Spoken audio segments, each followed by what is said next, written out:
Okay, saya ikut yang pilihan tu, yang batch kedua lah. Okay, sebelum ni memang saya perokok lah, kira perokok 3 juga lah. Tapi lepas start habis join yang pilihan ni, saya dah berhenti merokok lah. Sehingga kini lah.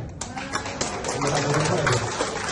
Dia start minum gelas hari bulan November tu, sampai sekarang tak rokok lagi. Tak merokok, tak beli rokok. Biasa orang dia berhenti merokok, tapi dia bisa rokok kawan lah. Ini tak ada. Dua berhenti.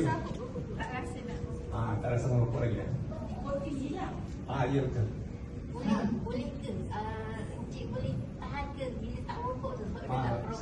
Saya bekerja sebagai pemandu. Member semua memang merokok. Asal dia Pak pun merokok. Lepas berhenti nak rasa badan ringan. Badan ringan. Bagi pun hasil juga, racun juga lah pasal berhenti rokok. Rokok ni berhenti nanti jadi sakit kuat lah. faham. Tapi yalah, kita semua ambil clean kan. Yes. Mengucapkan lah. Yes.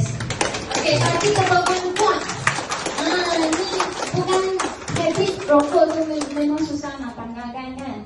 Tapi tengok jual 2 minggu mesti boleh seumur hidup hentikan. Pasti. Pasti.